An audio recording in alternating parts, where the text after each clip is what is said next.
Welcome to Conversations. Before I introduce my guest today, I want to do a little follow-up on a show we did a while back on hepatitis.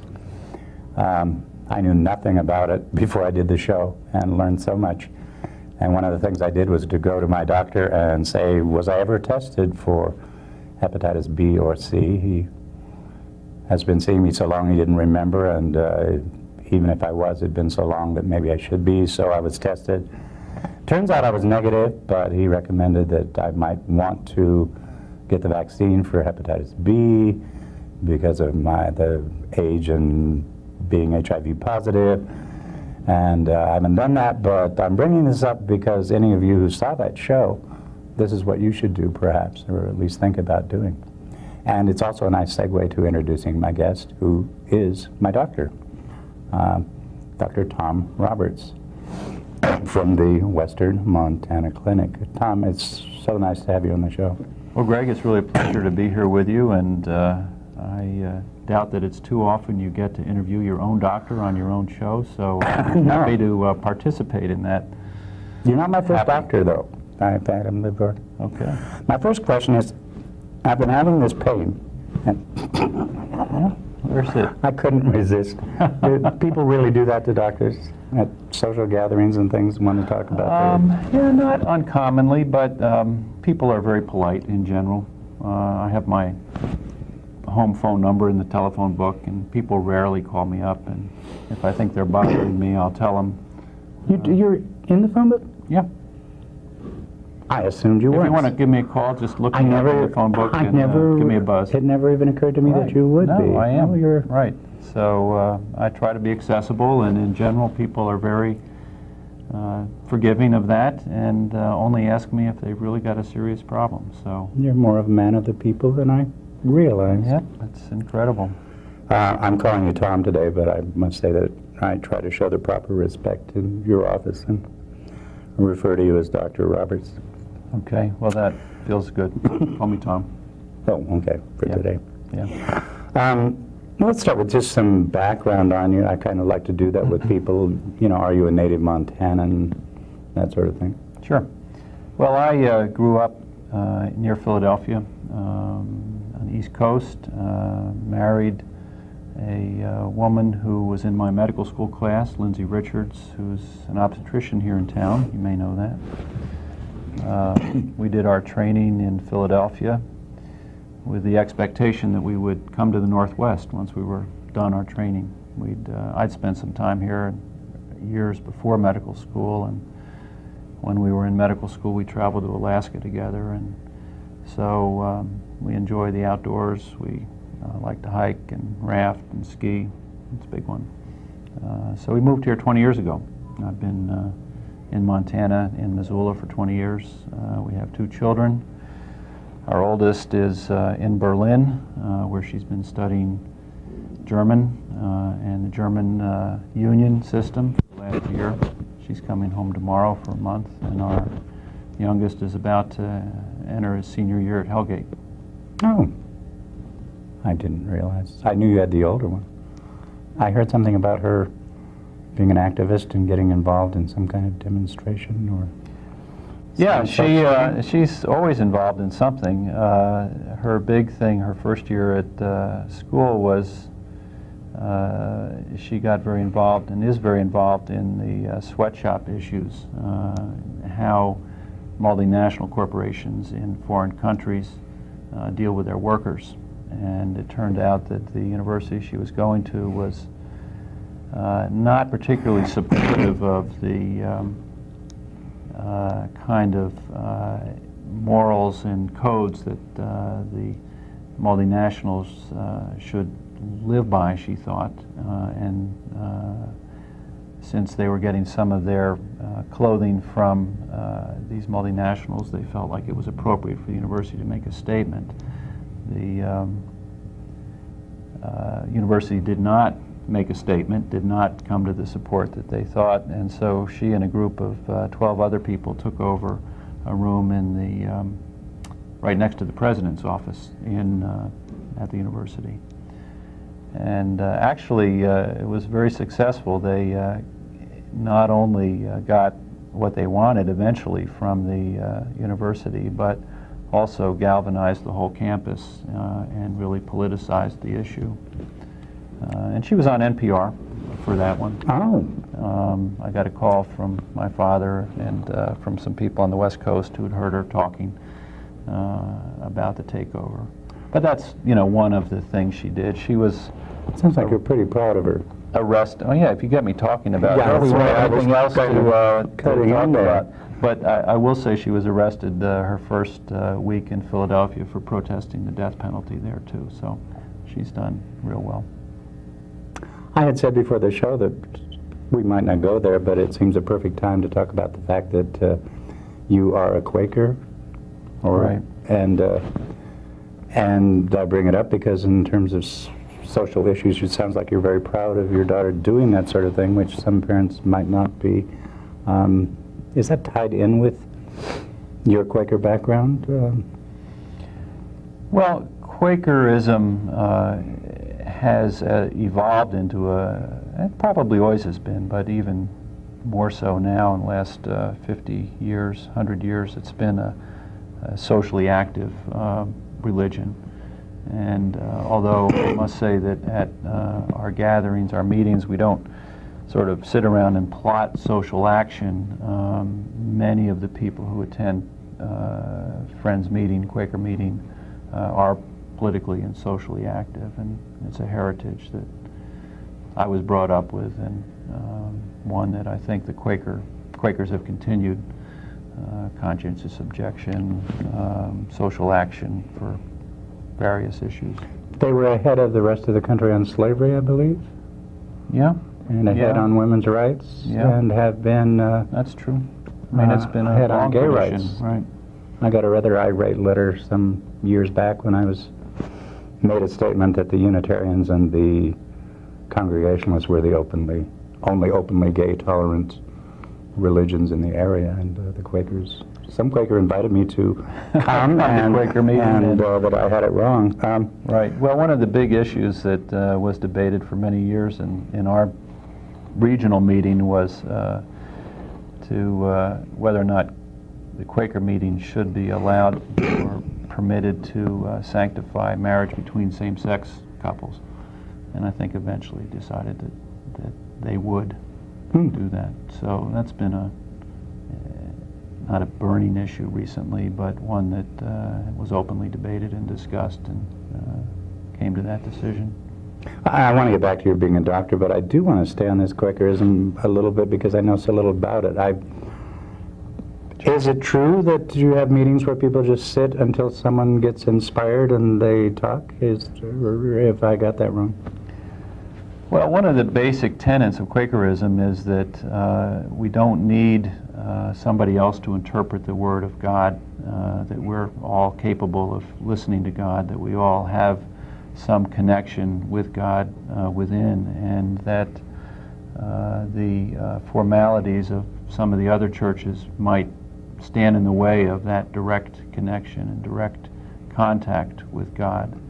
So the Quaker worship is very simple. It's a group of people who are comfortable worshiping that way, sitting in a silence, trying to be open to messages or connections or leadings from the Spirit. And if one of us feels that we have a leading, then we'll speak it. And then do other people interact with that, or do they? No. No, It's a part of the rules are that you listen to what the other person says and reflect on how that might affect you, and you can speak out of your own experience, but we never have anybody stand up and say, well, you're an idiot, of course that doesn't mean that. And, I mean, you're not allowed to respond to it in that kind of way. You're supposed to feel it for your own feeling. Although I must say that occasionally I felt like saying, why don't you just shut up? You are an idiot. Yeah, you are an idiot. Right. But that's uncommon. And Quakers are Christians. Yes.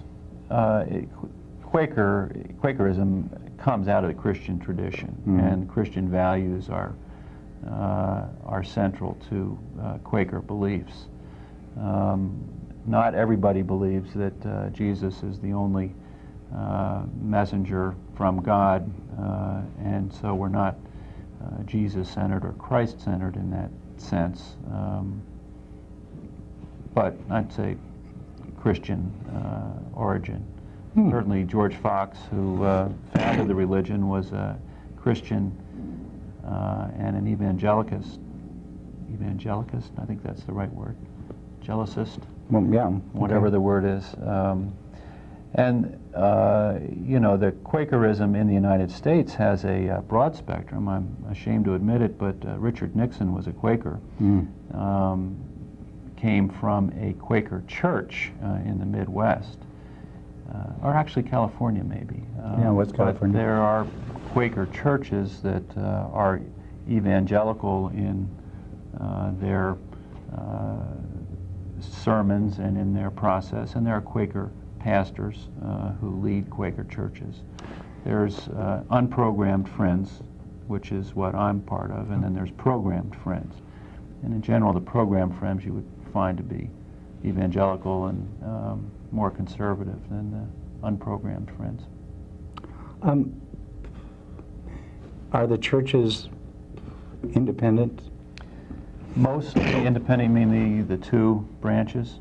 Well, no, I mean, like Congregationalists, we are individual, but we kind of follow the guidelines of the main organization, whereas some churches, you know, say Catholicism, each church is definitely connected to something higher and, you know, are bound by the rules and restrictions of someone above them. Oh, that's an interesting question, and I don't know how much time you want to spend on it, but there is a organization of Quakers in Montana called Montana Gathering of Friends, and we meet twice a year as a larger gathering in Montana. And then we're also associated with a North Pacific yearly meeting, which includes Quaker gatherings, Quaker meetings in Oregon, Washington, Idaho, and Montana. And we have a meeting once a year. In fact, it's ongoing right now out on the West Coast, and I'm not at it, but Just to be on this show. yeah, Yeah, right. I stayed I'm- home just to be with you. Incidentally, MCAT is closed for the week. These people came down just because I bitched and moaned and said I don't want to hold up my doctor yet again. So Right. Well, it's a good thing because they are. yeah, I was ready for it here. Let's get back to your life. Sure. As not that religion isn't part of your life, but as far as being a doctor, 20 years ago you came here. How did you start? I mean, where did you start? Or Well, I don't know if Certainly you want not to as spend a a lot of nurse, time but- on that question, but you know, it was pretty easy. Lindsay and I, my wife and I, looked around the Northwest. We were looking for a place in the Rocky Mountains. We wanted a college town. We came to the Western Montana Clinic 20 years ago, liked what we saw. We liked the community of doctors that work there. Incidentally, Lindsay was the first female obstetrician in the state to come to Montana 20 years ago. A little hard to believe, but It that's is the hard to case. believe. And so we settled in Missoula and have liked it, and we like the community, like the practice of medicine here. It's been great. So here we are. your specialty was, I guess, was where I wanted to lead you. Oh, internal medicine. I mean, I'm a general internist. You know, a lot of, I guess there's probably two broad categories of doctors, and then this is very broad, but there are primary care doctors, doctors who like to work with people on an ongoing basis over a broad spectrum of disease, and there are specialists, and the specialists like to concentrate on one particular area of the body. So I'm one of those broad spectrum doctors. I like taking care of all different kinds of problems, all different kinds of people. Although as an internist, I see adults. I don't see babies or kids. I don't do surgery. I don't deliver babies. I'm a medical doctor, so I take care of medical problems. Clear up something for me now. I thought an intern was someone who was sort of in training to be a doctor. All right, common misconception, right? An intern is somebody who's just out of medical school. An internist, which is what I am, is somebody who has done medical school, an internship, and then training in adult medicine for another 2 years after internship. So there has been a lot of discussion in our field, internal medicine, of changing it to adult medicine, the name, just so that misconception that you've got isn't carried around. But yeah, every once in a while people will say, well, I don't want to see an intern, I want to see a real doctor. It turns out that I'm a real doctor. I've done not just my internship, but other stuff too. If you're not a real doctor, you've been misleading me for many, many years. Right. I fake it pretty well. You've held some prestigious positions here in town. How about? Well, thank you for referring to it as that. I was the president of the Western Montana Clinic for 8 years. And I don't know if that's prestigious or simply stupid on my part. It's impressive to maybe impressive. Layman. Yeah. I've been on the board for Montana Health, which is a HMO organization. I've been on the board of Tamarack, which is a organization that includes both the Western Montana Clinic and St. Pat's, and you mentioned that you wanted to discuss that. I'm actually currently on the board of Chalice of Repose Project too, which you know about the folks playing the harps, and that would actually be another nice show for you, I think, sometime to interview somebody from them. And I've always been maybe it's because I've been close to death a couple times. I don't think I would want people playing harps as I went out, and but I should have them on the show. Well, you might change I might change my mind. If you I would listen to prefer a little Mozart they're myself. actually beautiful. But yeah, I mean, as the president of the Western Montana Clinic, which I did for 8 years, although I want to point out I did that half-time and was in practice half-time, which means maybe 60 or 80 hours worth of work a week between the two of them for those 8 years. Wow. And then for the last 2 years, I've not been the president of the Western Montana Clinic. So you were president when I first saw you, or through part of that time? I don't know, 10 years ago, and for a lot of when you saw me, I was president, and you never knew it, so I was aware that you had some other connection or commitment that took up a lot of your time. I wasn't sure what it was. Right. You were chief of staff for the hospital, too, No, weren't I you? was not chief of staff for the hospital. Where did I get? Somebody told me that. No, I was chief of the medical staff, but that doesn't mean too much. No, I'm too. I've been too politicized. I mean, when you're part of the Western Montana Clinic and the president of it, to be chief of the staff of the hospital would be very biased towards the Western Montana Clinic, which hospital tries to avoid. Yeah, I'm kind of interested in this whole thing of how things work and where money goes and who's connected to whom. The clinic, what is its connection to St. Pat's? Western, now we're speaking Western Montana. The Western Montana Clinic is independent of St. Patrick's Hospital. So we have always been independent, and we continue to be independent. So we don't receive any financial support. I don't receive any financial support as a doctor from St. Pat's Hospital. There are people in town here who are employed by hospitals, but physicians at the Western Montana Clinic are not employed by the hospital. So we are separate organizations. Now we have things in common, and we work together on a lot of administrative levels for supplying administrative support to the Western Montana Clinic. And St. Pat's and the Western Montana Clinic have been involved together in building the new building that's going up by St. Pat's, for example. But the Western Montana Clinic will own the top 3 floors of that building outright. Those will be our Oh. floors, not owned by the hospital. We'll purchase those and have Clever. those. I'll also tell you that we have a very large presence out at Community Hospital. We're the largest landowner on the Community Hospital campus, other than Community Hospital. We have, my wife works out there, as do her partners in obstetrics and gynecology. Our pediatricians work out there. We have family practice docs working out there. So we have a very, active commitment to Community Hospital as well. We're not just at St. Pat's Hospital. So you're a lot bigger than I had imagined. And, during the time that I was president, we had a lot of contact and clinics in, we still have a clinic in Polson, for example.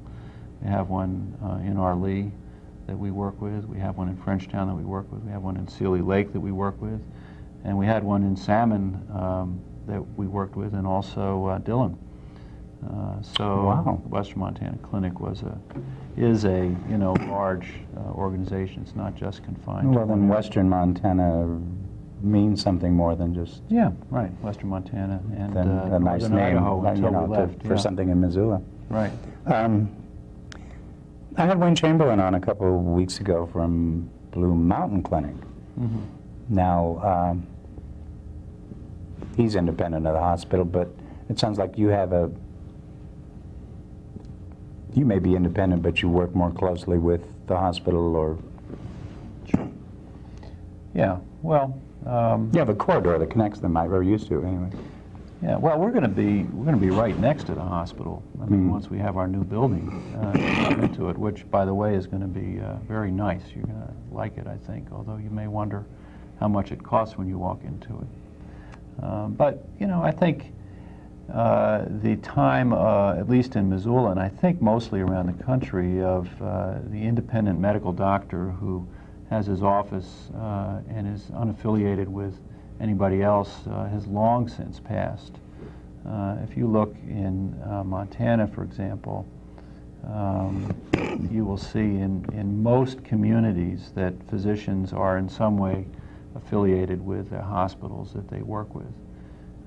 And that has happened for a variety of reasons, primarily economic. It's more and more difficult to support yourself as an independent doctor, and so working closely with the hospitals makes sense. There's a group of primary care doctors who are closely affiliated, and most of them employed by Community Hospital. And then there's another group of primary care doctors who are connected to St. Pat's Hospital. That's the Western Montana Clinic primary care docs. And there's not too many independent primary care doctors in town, maybe just a handful, 2 or 3. Now, a lot of other HIV patients, I guess, go to Missoula Oncology. Now, are they independent also, or do they? Yeah, George Reese is a very active, very good infectious disease doctor, and he sees a lot of HIV patients. He works with Steve Speckert and Bill Nichols and Mike Snyder and Alan Thomas, and actually there's a new doctor there this week whose name escapes me at the present. And Missoula Oncology has been an independent group for a long period of time. Now, as it turns out, they are sort of affiliated with the Western Montana Clinic and St. Pat's Hospital at this time through another organization called TAMRAC, which I won't confuse you with too much, but TAMRAC is now the administrative component of the Western Montana Clinic and of Missoula Oncology and Infectious Disease and of the International Heart Institute. So it supplies the administrative components, the billing, the accounting, those sorts of things, to those practices. And that group is called TAMRAC, and that's co-owned by the doctors and by St. Pat's Hospital. I don't want to get bogged down on this, but I had a cataract taken out of one eye, and I went to Montana Eye, Ears, Nose, and Throat, or whatever that is. Again, do they have a connection? No, or they are totally independent, wholly independent of everybody else, and I think try to remain that way. And do they do the bulk of that sort of thing? Or Yeah, does the by far. hospital at all? Well, there's a couple of other ophthalmologists in town, just 2 others, as compared to that group, which I think has about 6 in it. And so, 6/8 or 3/4 of the eye stuff would be done at their building, probably more. And But they've more got names. it down slick, I must say. Right. Boy, it's assembly line. And not, They're very I good. didn't feel that it was impersonal. I just No. felt that it was very, very efficient. Good docs, good facility, good care. Yeah. Right. So, but that, I don't want to belabor the point. That's a group of specialty doctors. They specialize in one part of the body. They take care of the eyes. There's a couple guys there, 3 guys there who do ears, nose, and throat. That is not the same as primary care, which is what I do, and which is a lot of what the Western Montana Clinic does. Although we have specialists associated with the Western Montana Clinic. Before I move on, though, I want to ask one more thing. That's sort of, because my association has always been with the clinic, suppose it had gone some other way. I mean, could I go to the hospital and see a doctor there? I mean, are there doctors who have offices in the hospital and At St. are Pat's? under the administration of the hospital? No, not at St. Pat's. You can't do that. At community hospital, you can go see one of the primary care doctors there. They are employed by the hospital. Their salaries paid for by the hospital. They work, as employees of the hospital. If you go to St. Pat's Hospital, you could see the emergency room doctors who, I guess, are employed by the hospital. They have a contract with the hospital to provide emergency room care. But that's one of the common, I'm sort of smiling because that's one of the common misconceptions is I'm going to go to the hospital and get taken care of. If you come to the hospital, you know for a fact that you get taken care of by me. I mean, the ER guy, you personally, the ER guy may see you and then they call me up on the phone and they say, gee, we got Greg down here again.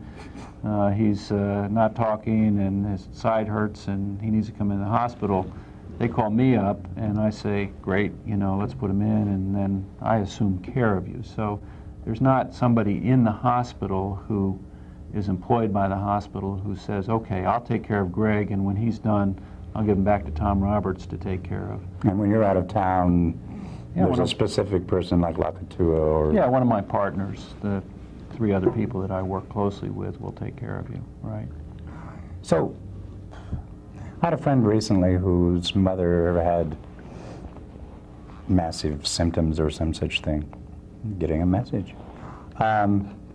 And I said, well, you should have taken her to the emergency room. And they said, well, next time they will, but that may not be the best. I mean, if it's, well, it might be the place to start, but she's not going to be cared, she's not going to find a doctor to take care of her. I should ask you, what's likely to happen? Right. I mean, she's got, I don't know, gallstones or some let's such say, thing. I don't know to- his mother, but yeah, I'm not asking you to. if she went to the emergency room and did not have a doctor, not have a primary care doctor, then what happens is we all rotate that duty. So any one day there is always somebody who's available on call to take care of a person with a problem. So for example, you're traveling, you've got a friend in town who's HIV positive and he gets a pneumonia and he goes to the emergency room and the ER doc says, gee, this guy is sick and he needs to come in the hospital. They'll look on their list and they'll say, who is on call today for taking people with pneumonia? And they'll call up me if I happen to be the doc that's available that day and say, gee, Tom, we've got so-and-so over here who's traveling through town, who's got a pneumonia, needs to be in the hospital. You're on call today, you need to take care of him. Now, incidentally, that same call system works for anything. If you go into there with a broken arm and you don't know an orthopedic doctor, they'll say, okay, this is the orthopedic doctor who's on call today, he'll take care of you. If you get a gunshot wound to the head, they'll say, okay, this is the neurosurgeon who's on call today, he'll take care of you. So there's always somebody available for whatever problem comes up. I always assumed on call meant that he was there at the hospital, but is that no? It just means that he's available, right? Can take care Can be of you. reached by phone, and not only that, but is available to come in and do the taking care of. So he would, so there would be someone on call who, whatever the emergency doctor sort of figured might be wrong with my friend's mother, who would come Right. check in, and he would talk, advise to her, and maybe he would become her doctor, or maybe he would refer to someone else. Yeah, or that's entirely something like possible. that. I mean, if her gallstones were acting up, then she might need to have her gallbladder out, and the surgeon would be called, and he would come and take care of it. If she had a doctor, let's say she was seeing, I don't know, any doctor, you name it, then the emergency room doctor would usually call up that doctor and say, hey, we've got your patient, Mrs. So-and-so, down here in the hospital. She's got gallstones. She needs to come in the hospital. How shall we handle this? And then between the two of them, they decide whether to call the surgeon and, you know, what other steps need to take place. I want to talk about HIV, because the time is going so fast. And I knew it would, because there's so much I wanted to talk. I even have people who have told me questions to ask you. Oh, really? Good. Yeah, Brand Good in the health department. Make sure he talks about neither you or I remember the exact year, but it was 65, 60, or 85 or 86 when I was diagnosed. Now, I think I spent a couple of years kind of out in the wilderness, not telling anybody I was HIV positive. Yeah. And then Kathy Hayes, bless her heart, started a support group, which eventually turned into the Missoula AIDS Council, and I kind of came in from the cold, and it took quite a while, but she said that I should start taking AZT, and at that time there was only one person in town who was monitoring people who were taking that drug, and that was you. There had been someone before who was doing it, but he had left town. Mm-hmm. Why did you become that person who was the only person who was doing that? It was a time when it was a kind of scary disease, and sort of, I would think maybe if there was such a thing as unpopular. Yeah. Well, that's an interesting question. And it brings up, you know, an incredible number of potential answers. I mean, that is a complex issue. I mean, I think on the one hand, I've always had a soft spot or a connection or a feeling of relationship with gay men. I think that may be largely related to my wife's brother, Mike. I don't think you've ever met him, but Yes, I have. yeah, Mike He was is. seeing someone here in town who was a friend. Yeah, yeah. Mike has been a longtime friend of mine through my wife, brother-in-law, and we've been very close. And so I've had known a lot of gay men through Mike, many of whom have had HIV, and a number of whom have died actually from the disease. So there's been that personal connection there for me. So I think that's a lot of it. Although from a standpoint of humanness, it has been an incredible experience for me personally to be able to be involved in taking care of people with HIV. It's just been really an emotional, heavy-duty process, and that's been good. And then I will say that it's a fascinating disease. I mean, just the history of where it came from, and the strides we've been able to make in terms of care for people with HIV, and that whole process of being with the disease from early on when we didn't know what the heck was going on and how to treat it. You're taking away all my questions. To be in a disease that we have very effective treatment for has been just fascinating. I mean, not to mention all the other issues that go along with that. So I was going to, when you and I started, one of the things I liked and some of the other HIV positive people didn't like about you was that there was really nothing that could be done at that time in terms of, AZT was the only thing, and there was a time when even that wasn't available and there wasn't a test for it. And so you, at least with me, were not real gung-ho about trying all kinds of things, which I thought made perfect sense, and it fit with my attitude on life. If you can't do anything about it, don't do anything about it. But a lot of people were trying all kinds of strange things. Yeah. I even Right. heard about, I don't know if it really they did it, but of taking their blood out and boiling it or Yeah, heating running it up through and a heater and putting it Yeah, back in. And, right. Well, you know, when you have an illness for which there is no reasonable cure or treatment, then many things can be done. I mean, we used to bleed people who were sick, you know, I mean, way back when, and I'm sure that we did more harm than good in those situations, and many times that can be the case. I was going to say something else, but... I might add, while you're thinking of it, that I've been really pleased with the course that you and I have taken. When this new triple cocktail thing came along, I didn't want to get on it for a number of reasons. One, I didn't think I needed to. And another one was that being an alcoholic, I was subject to some pretty erratic behavior, and I didn't want to get into something that I knew I might not be able to follow as religiously as it was said that I should. But now they're talking that it isn't a good idea to jump in right away, and they've changed the thing, and it turns out you and I were right all along, or something like that. Right, we were. You want to talk about, it would be good for us, you want to talk a bit about the changes in HIV and AIDS from those early days when there was nothing that could be done. And I think you told me that chances are I had about 3 years when I first went to you. Oh, really? Did I say that? You did. I try not to do that anymore. Well, I think I've gotten I wiser. bluntly asked you how long you thought I might have. Oh, well. And you were rather guarded, but I think 3 years was the impression I walked away with. Well, you know, I've been here long enough that people are now coming back to me after I've given estimates and saying, well, you said I would only be here for 10 years, and here it is 15 years later, or you said I only had 10 years, and 10 years is coming up. They should be happy. Let me say three things. The first is, you know,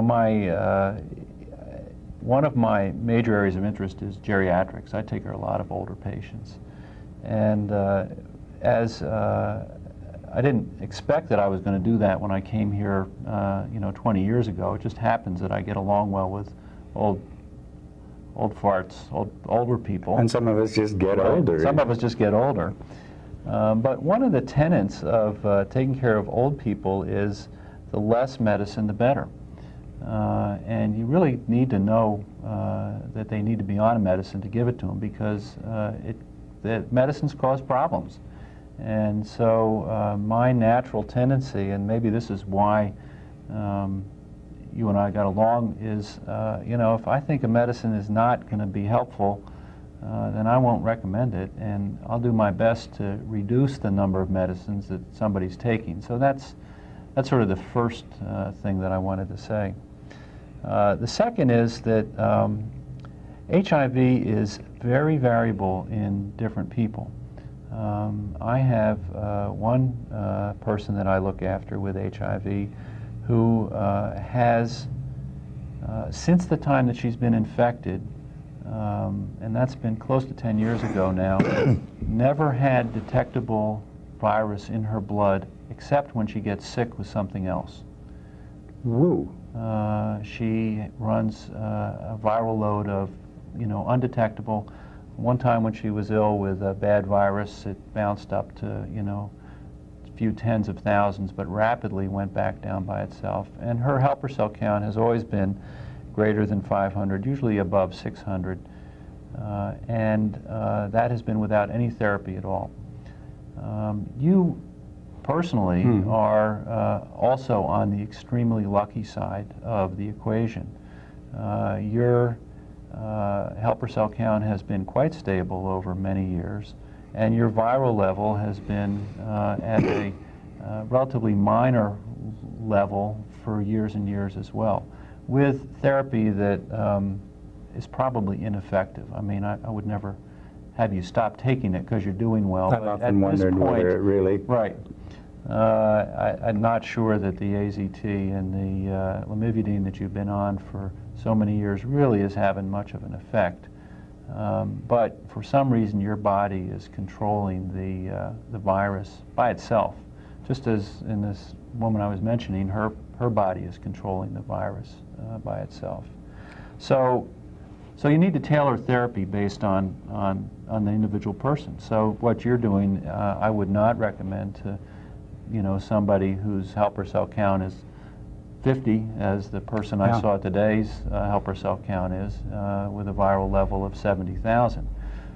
So, therapy obviously can't be this is it and this is not it.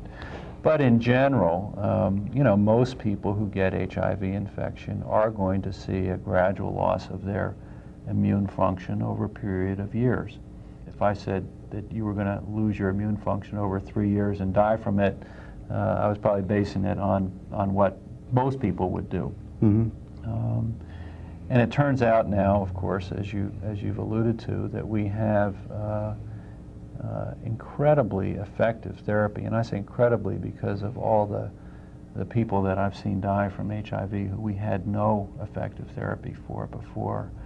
But what we've found is that by using a combination of drugs, we can, in almost every case, not every case, we can slow down the virus, and in most cases we can actually get rid of the virus from the blood and allow the immune system to recover. That's not true in everybody's case. You're saying get rid of, make it well, so that we can't undetectable by current methods, which does not mean that somewhere down there it's lurking around. It is lurking around. We know that for a fact. The lymph nodes and things like that. Lymph nodes, kidneys, it's staying in their liver.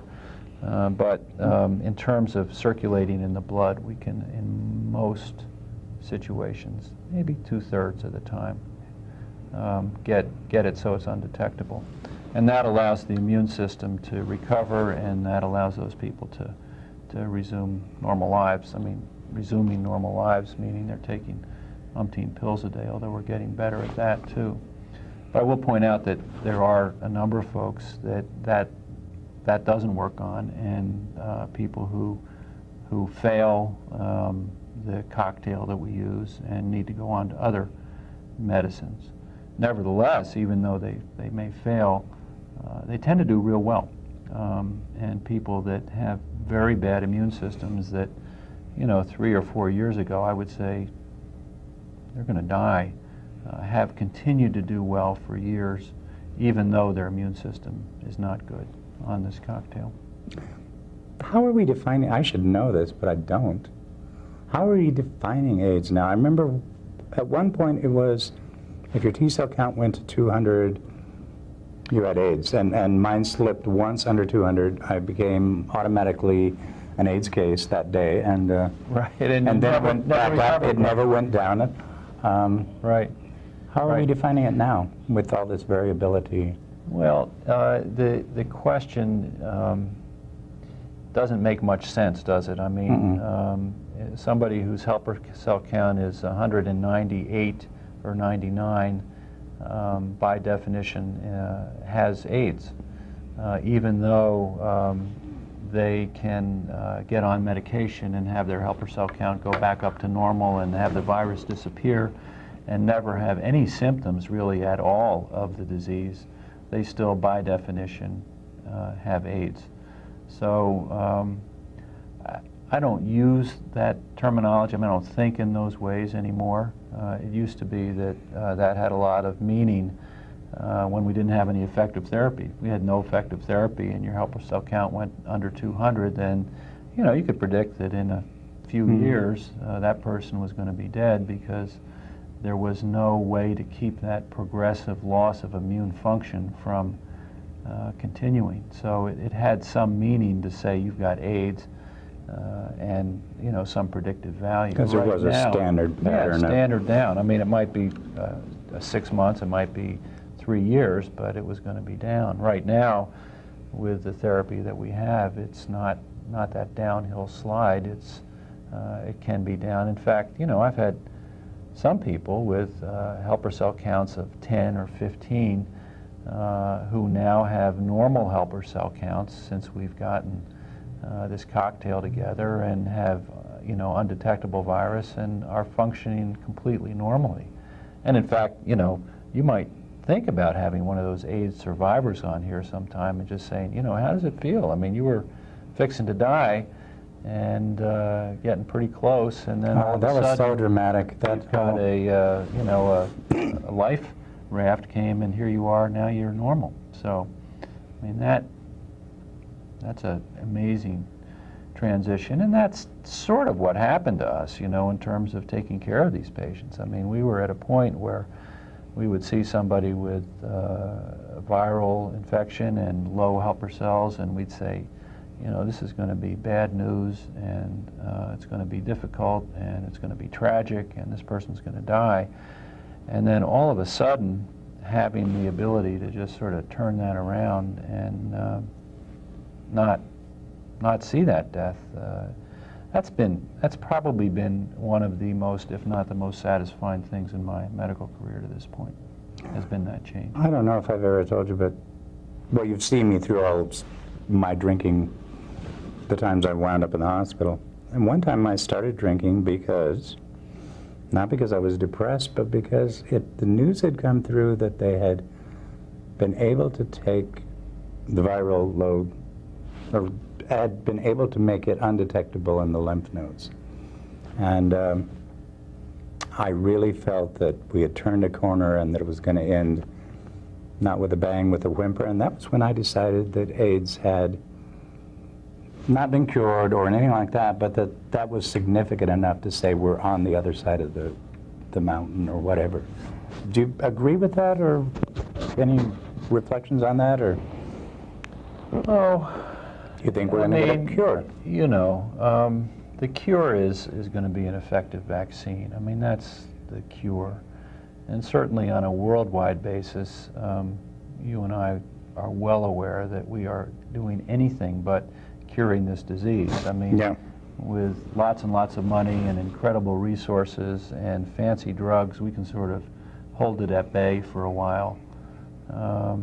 But those resources and money are unavailable on a worldwide basis. Okay. So, no, I mean, I don't think we're on the other side of any hill. I think that where we are is affluent Americans are on the other side of the hill, who perhaps. can seek out and find and, you know, participate in medical care, can live reasonably normal lives for a long time based on our current therapy. And that's where we are with this thing, which compared to where we were before is an incredible accomplishment, right? I mean, that's great. But, you know, speaking as from a world view, we haven't made a dent in it, really. Oh. So,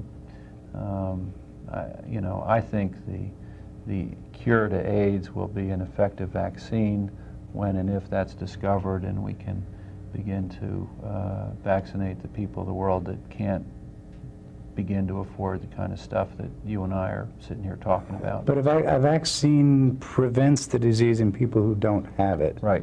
So the incredible numbers, especially in Africa, that have it, it's not going to help them. Not going to help. That's right. And, well, that's a big can of worms. I don't know whether to open up, speaking of cans of worms, another one, since it takes about 5 minutes to put a beginning and end on this, and we only have about 5 minutes left, you know, after that. Do you have any other questions that you were told to ask me while you had me on here? Most of them had to do with AIDS. I wanted to talk about the role of the doctor in society. Oh, yeah. But right. that is, I think that's too big to even open up. How about let's talk about the role of the doctor when I get sick and I go to the hospital. Yeah. Certain things happen, and doctors have a part in that. I think we've got the time for some of that. You know, I honestly remember a doctor who came to our house when I was a kid. He had his own office on the edge of town. He was my mom, my dad's, my brother's, my doctor, and he actually would come to the house, and he was a family friend. And yeah, yeah. It's gotten to the point now where if I go to the hospital, a doctor drops in once a day to see me for a few minutes, asks how I'm feeling, and he's gone, or she, pretty much. And yet the nurses tell me that he has access to all kinds of monitoring devices and things, and he gets a lot of information out there that, I'm not aware that he does, and that he really is. Really is taking care of running you and watching over things. things, right? And you wonder about that sometimes. Well, it is to the point now where the person, when I get in the hospital, the people I really depend upon and feel do the most for me and have the hands-on thing are the nurses and the orderlies, and they are, they're tremendous. And well, I've even had them not prescribe things, but say, you probably need this, let's see if we can get it for you. Yeah, sure. But we have to wait until we can get a doctor, and we should, I suppose. But how do you feel about that? Well, this is a bigger can of worms than you probably want to get into. But let me Well, make a couple little comments on it. Nurses are doctors' best friends. I mean, there's no question that I enjoy, I have to work with the nurses, and I go way out of my way to be friendly and work with them. When you are, lying in a pool of sweat and need cold water and a friendly hand and a washcloth, you need a nurse. You don't need a doctor to be coming in there and doing that thing for you.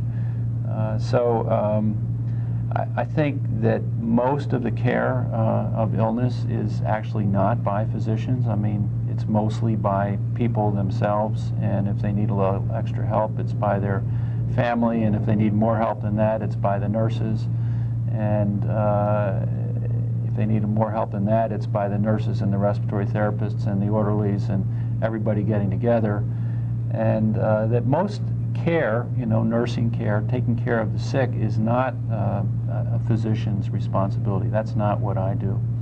And so even the guy that came out to your house and tried to make the diagnosis wasn't taking care of you, and your mother was taking care of you.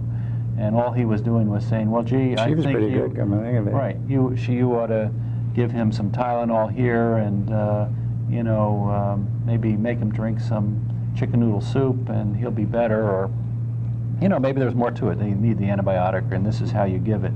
But the doctors are not the ones that are supplying the care. And so when you're in the hospital and you're sick, or when you're in my office and you're sick, I don't have any assumption about the kind of care that I'm going to provide you. I'm not going to take care of you. What I'll say is, gee, Greg, for that bronchitis, you ought to take this antibiotic 3 times a day and use this inhaler 4 times a day, and quit smoking, and keep on your HIV medication, and are you taking your Dapsone, and that kind of thing. But you're the one who's doing all that. And when you're in the hospital, the nurses are doing all that for you, because you can't do that yourself. And if you're coming off of alcohol and you need a little more lorazepam, the nurse is going to be there and say, gee, I think you need more lorazepam. Let me call up Roberts and see if he'll give us some more. And then the nurse and I will talk about it and see what's going on. And sometimes I'll say yes, usually I will, if it's a good nurse and I think she's right. But sometimes I'll say, no, that's not what we're doing. Greg needs less lorazepam because he wants to take it and just relax, and I want him to get up and move around. So I'll say, do the other thing. So that's where you need somebody that's sort of overseeing it. And that gets into your whole discussion about, who and what do doctors do with people who are sick, and how much care gets supplied, and when does that care get cut back, and that again is, like you say, a whole nother can of worms that we could get into. Tom, normally I have a feeling when it's about done, and I'll say thank you, and we shake hands, and I feel like it's been a job well done. There is so much more that I'd like to talk to you. Maybe you can come back sometime. Okay. Because I do. Actually, the questions I really would like to get into, we haven't. Haven't had a chance to talk. My biggest one was sort of, why do we need doctors? I mean, besides the fact that, the medicine involved, we need someone to look up to, and is that why we pay so much and they have to go through so much schooling, and what kind of personality does it take? And all of those questions are what I really wanted to talk about. Well, those would be fun to really get into. Thank you Thanks so much. very much. And thanks for being my doctor all these years. It's been a great pleasure, Okay. mostly. All right. Now stop smoking. I'm working on it. All right. All right. Good. That is it.